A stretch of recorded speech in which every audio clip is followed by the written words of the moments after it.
अस्सलाम वालेकुम, सितारों के सफ़र पर खुश आमदीद। आज की वीडियो में हम बात करेंगे कि अप्रैल का महीना आपके लिए कैसा रहेगा। हम बात करेंगे आपके करियर को लेके कि करियर आपका कैसे अपलिफ्ट हो सकता है, कौन सी अपॉर्चुनिटीज़ हैं, कहाँ पे किन डिसीजंस को आपने रिकंसिडर करना है ताकि आप इस मंथ से मैक्सिमम फ़ायदा उठा सकें। सिमिलरली हम आपकी लव लाइफ़, आपकी मैरिड लाइफ़, सिंगल्स के बारे में बात करेंगे। इसके अलावा आपकी हेल्थ के बारे में भी बात करेंगे, कहाँ पे आपको अपॉर्चुनिटीज़ मिल सकती हैं, कहाँ पे रिकंसिडर करने की ज़रूरत है, कौन से दिन आप लोगों के लिए फ़ेवर में होंगे, मून की पोज़ीशंस को एनालाइज़ करेंगे यहाँ पे। इसके अलावा किन दिनों में आपको थोड़ा-सा एहतियात करना चाहिए या आपकी जो मीटिंग्स वगैरह हैं या कुछ भी एक्स वाई ज़ेड आप लोगों के इम्पोर्टेंट काम हैं, उन दिनों में आप लोग उसको डिले कर दें ताकि आप लोगों के लिए काम आसानी से होना शुरू हो जाएँ। तो इन सारी चीज़ों को हम देखेंगे, लेकिन उससे पहले मैं आपको 2 चीज़ें बता दूँ कि जिन लोगों को अपना मून साइन नहीं पता, वो कमेंट में अपनी ओरिजिनल डेट ऑफ बर्थ लिखें। और जब तक आपको सितारों के सफ़र से मैसेज ना आए, आप लोगों ने इस चीज़ पे बिलीव नहीं करना कि कौन आपको क्या मून साइन बता रहा है। मून साइन आपको सितारों के सफ़र से मैसेज आएगा कि आपका ये मून साइन है, उसी को आपने उसी से रिलेटेड आप लोगों ने रीडिंग्स देखनी है। इसके अलावा जो लोग अपनी कुंडली या ज़ाइचे का डिटेल्ड एनालिसिस करवाना चाहते हैं, उनके सामने व्हाट्सएप का नंबर आ रहा होगा स्क्रीन पर, आप लोग व्हाट्सएप पर मैसेज करके अपना अपॉइंटमेंट हासिल कर सकते हैं। और जैसे मैंने आपको बताया था कि हम लोग लाइव आएंगे, तो जिन लोगों ने सब्सक्राइब नहीं किया हुआ काइंडली सब्सक्राइब कर लीजिए ताकि आप लोग कमेंट कर सकें। तो आइए वीडियो को शुरू करते हैं और देखते हैं, अगर आपका मून साइन और लगना स्कॉर्पियो है यानी वृश्चिक राशि है यानी कि बुर्ज अक्रब है, तो आपके लिए जो मून के हिसाब से फेवरेबल डेज होंगे वो 8, 19 और 23 अप्रैल होंगे। लेकिन जिन दिनों में एहतियात की ज़रूरत है वो 5, 13 और 14, 15 और 25 अप्रैल रहेंगे। यहाँ पे आपको करियर और पब्लिक इमेज में एक डिटैचमेंट भी फ़ील होगी, डिससैटिस्फैक्शन भी फ़ील होगी। और सबसे हैवी दिन जो होंगे वो 13 से लेके 15 अप्रैल तक होंगे। आगे बढ़ते हैं, करियर, बिजनेस और फाइनेंस की बात करते हैं। तो करियर के लिए ये महीना थोड़ा सा चैलेंजिंग और ट्रांसफॉर्मेटिव होगा। 10th हाउस आपका लियो है, इसमें केतु बैठा हुआ है। लेकिन केतु ओवरऑल आपके लिए बुरा नहीं है, मघा नक्षत्र में है जो कि इसका अपना नक्षत्र है। और ये आपको रिकग्निशन से डिटैचमेंट देता है, क्योंकि ये सोल को फ्री करता है। एक तरह से आप ये समझ लीजिए कि आपको स्पिरिचुअलिटी के लेवल पर एक आपका जो टियर है वो बढ़ा देता है, आपको एक नेक्स्ट लेवल पर ले जाता है। तो आप काम कर रहे होंगे लेकिन एप्रिसिएशन आपको कम मिलेगा, या फिर अगर मिलेगा तो आप लोग उससे बहुत ज़्यादा कोई शौक या फिर लगाव महसूस नहीं करेंगे। सैटर्न जो है, इसकी 10वीं नज़र जो है वो आपके सेकंड हाउस पर पड़ रही है, जो कि फाइनेंशियल प्रेशर तो क्रिएट कर रहा है। इनकम की जो आपकी ग्रोथ है वो स्लो हो रही है यहाँ पे। और मार्स और सैटर्न जो एक साथ कंजंक्ट करेंगे 10 अप्रैल को आपके 5th हाउस में, स्पेशली जो सैटर्न है वो उत्तर भद्रपड़ा नक्षत्र में है, तो आपको क्रिएटिव या स्पेकुलेटिव डिसीजंस में थोड़ा सा एहतियात के साथ आगे बढ़ना होगा।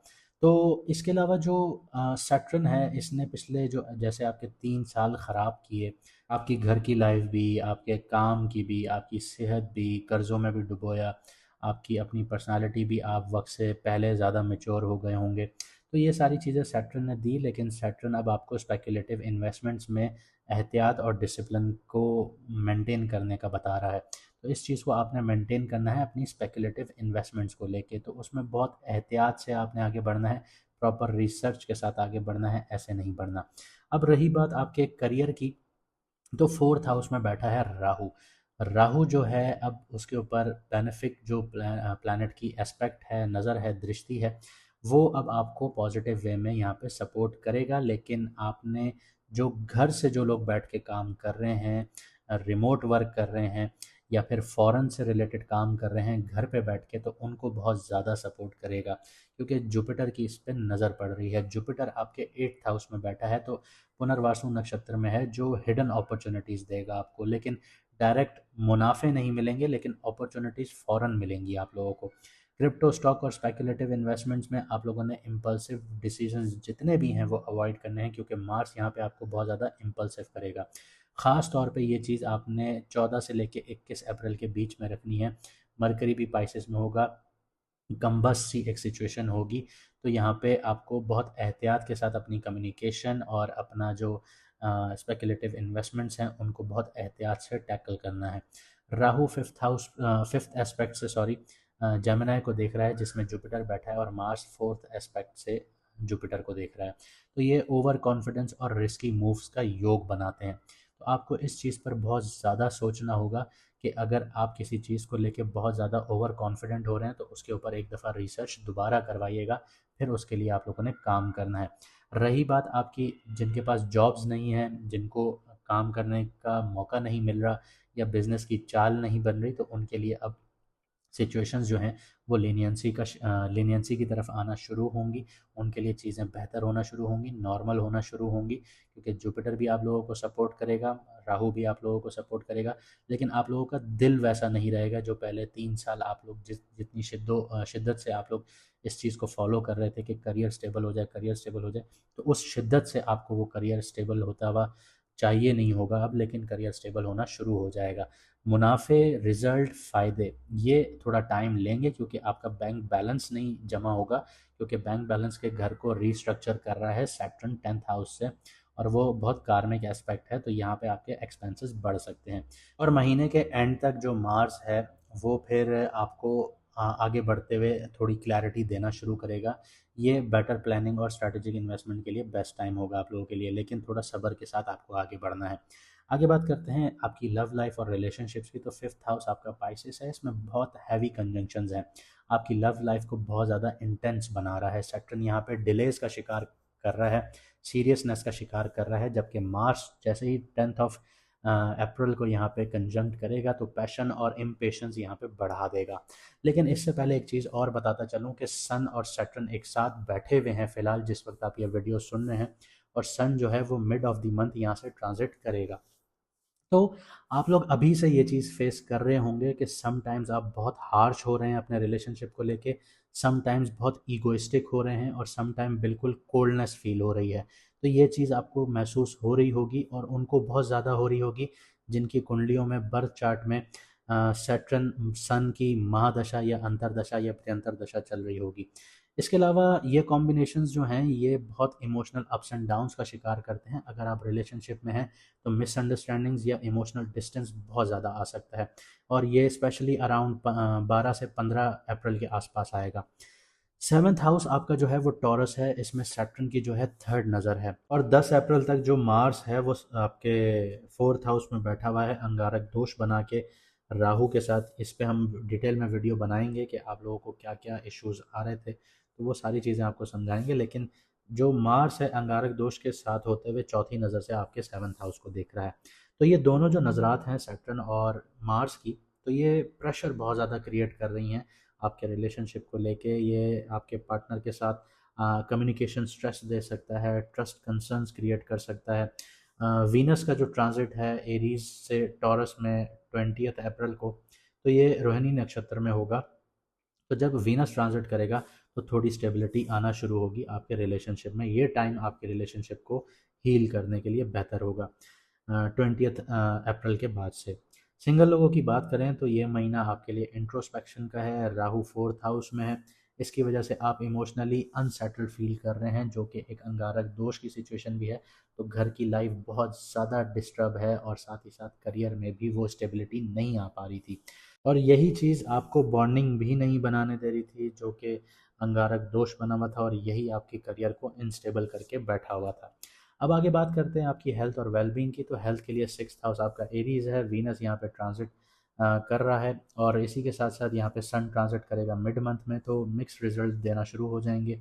सन जो है वो अश्वनी नक्षत्र में होगा, अश्वनी से भरणी नक्षत्र तक चलेगा, आपको एनर्जी मिलेगी। लेकिन मार्स सैटर्न का जो कंजंक्शन होगा 5th हाउस में, वो स्ट्रेस और एनजाइटी क्रिएट करेगा, बच्चों से रिलेटेड, आपके डाइजेशन से रिलेटेड, आपके स्लीप साइकिल से रिलेटेड सॉरी इम्पैक्ट देना शुरू करेगा।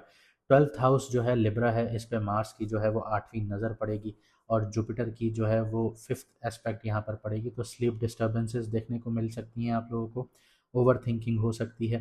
15 अप्रैल यानी 12 से 15 अप्रैल के बीच में जब मून ये इन घरों के आसपास होगा, और 25 अप्रैल को मून जो है वो केतु के साथ होगा, तो मेंटल एग्जॉशंस बहुत ज़्यादा होंगी, एनर्जी बहुत ज़्यादा आप लोग लो फील करेंगे। और आपका जो 8th हाउस है उसमें जुपिटर है, आपको हीलिंग भी देगा, डीप अंडरस्टैंडिंग्स भी देगा चीज़ों से रिलेटेड, लेकिन ये प्रोसेस स्लो और इंटरनल होगा। हाइड्रेशन और रेस्ट आप लोगों के लिए बहुत ज़्यादा इम्पॉर्टेंट है।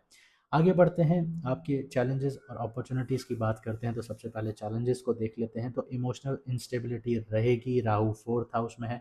आप लोगों को मन का जो सुकून है वो डिस्टर्ब रहेगा, जो कि अभी तक रह रहा था, और अभी तो जिस वक्त आप ये वीडियो सुन रहे होंगे उस वक्त बहुत ज़्यादा इंटेंस होगा। करियर में डिससैटिस्फैक्शन आपको रहेगी, आपको वो चीज़ें मिलना शुरू होंगी, लेकिन डिससैटिस्फैक्शन फिर भी रहेगी, क्योंकि केतु जो है वो 10th हाउस में होगा। आप लोग अपनी सोल को अपलिफ्ट करना चाहेंगे इस टाइम पीरियड में। लव लाइफ जो है वो कन्फ्यूजन का शिकार रहेगी, क्योंकि 5th हाउस का जो स्टीडियम है, जो बहुत पावरफुल प्लानिटरी पोजिशंस हैं, वो यहाँ पे आपकी लव लाइफ को, आपके बच्चों से रिलेटेड आपकी स्पेकुलेटिव लाइफ को वो यहाँ पे थोड़ा सा डिस्टर्ब कर रहा है। उसमें रिसर्च मांग रहा है, डिसिप्लिन मांग रहा है। और जो आपकी फाइनेंशियल सिचुएशन है, सेकंड हाउस जो है उस पर सैटर्न की 10th एस्पेक्ट है, यानी कार्मिक एस्पेक्ट है। तो यहाँ पे आपको अपना जो बैंक बैलेंस है वो रीस्ट्रक्चरिंग करने के फेज़ में लेके जा रहा है। इंट्रोस्पेक्शन की बहुत ज़्यादा ज़रूरत है यहाँ पे, फैमिली मैटर्स में भी बहुत ज़्यादा ज़रूरत है। तो यहाँ पे आपका जो इनकम है वो आएगी, लेकिन टूट टूट के आएगी, यानी हैंड टू माउथ वाली सिचुएशन रहेगी। लेकिन अभी आप करियर में अपलिफ्ट करेंगे। ये आप कहेंगे कि ये कैसी बात हो गई कि करियर में अपलिफ्ट करेंगे लेकिन हैंड टू माउथ रहेंगे। ये बिल्कुल उसी तरह होगा कि जैसे आप कहीं पे नौकरी करने जाते हैं तो पहले दिन आपको सैलरी नहीं मिलती, महीने के जो नेक्स्ट महीना शुरू होता है फर्स्ट को आपको पिछले मंथ की सैलरी मिलती है। यानी उसका मतलब सीधा सा ये होगा कि हैंड टू माउथ वाली थोड़ी सी सिचुएशंस आपके लिए रहेंगी, लेकिन फिर आहिस्ता आहिस्ता जाके ये चीज़ें सेटल होना शुरू हो जाएंगी। अपॉर्चुनिटीज़ की बात करते हैं तो जुपिटर 8th हाउस में है, बहुत डीप ट्रांसफॉर्मेशंस देता है, हिडन नॉलेज की तरफ एक्सेस देता है आपको। तो यहाँ से आप लोगों के जो इनहेरिटेंस के मामलात हैं, इंश्योरेंसेस के मामलात हैं, आपके शेयर्ड रिसोर्सेज के मामलात हैं, पार्टनर्स के आपके रिसोर्सेज के मामलात हैं, वो यहाँ पे आपको अब हेल्प आउट करेंगे चीज़ों से निकलने के लिए। लेकिन जो जुपिटर है वो आपके सेकंड हाउस को भी देख रहा है, जैसे सैटर्न देख रहा है। तो जुपिटर यहाँ पे आपको अपॉर्चुनिटीज़ देगा, बैंक बैलेंस बढ़ाने की यहाँ पे आपके लिए हेल्प आउट करेगा। ऐसा नहीं है कि सैटर्न सिर्फ आपका जो बैंक बैलेंस है वो तोड़ेगा, लेकिन जुपिटर यहाँ पे आपको सपोर्ट करेगा, पैसा मिलेगा, पैसा आएगा दूसरे हाथ से जाएगा। ये वो वाली सिचुएशन होगी जैसे मैंने आपको बताया कि हैंड टू माउथ वाली सिचुएशन चलती रहेगी, एक्सपेंसेस बढ़ेंगे। जिन लोगों के इनहेरिटेंस के मामला चल रहे थे उनके अब फेवर में काम होना शुरू होंगे, और जिन लोगों के इंश्योरेंसेस से रिलेटेड मामला चल रहे थे उनको भी यहाँ पे फेवर मिलेगी, और आपको इन लॉ से भी फेवर मिलेगी। तो यहाँ पे जुपिटर आप लोगों के लिए पॉजिटिव वे में अब काम करना शुरू करेगा। मंथ के एंड तक यानी 20th अप्रैल के बाद से आपको क्लैरिटी और रिलेशनशिप में प्लानिंग आपकी बेहतर होना शुरू हो जाएगी। क्रिएटिव आइडियाज़ आपके स्ट्रॉन्ग होते हुए नजर आएंगे, लेकिन बस आपको सब्र और डिसिप्लिन के साथ आगे बढ़ना होगा। आगे बढ़ते हैं, रेमेडीज़ की बात करते हैं। तो रोज़ 10 से 15 मिनट आप लोगों ने जर्नलिंग करनी है, अपने थॉट्स को क्लियर करना है। माइंडफुलनेस या ब्रीदिंग एक्सरसाइजेज आप लोगों ने कंटिन्यूएशन में रखनी है, ये स्ट्रेस मैनेज करेगा।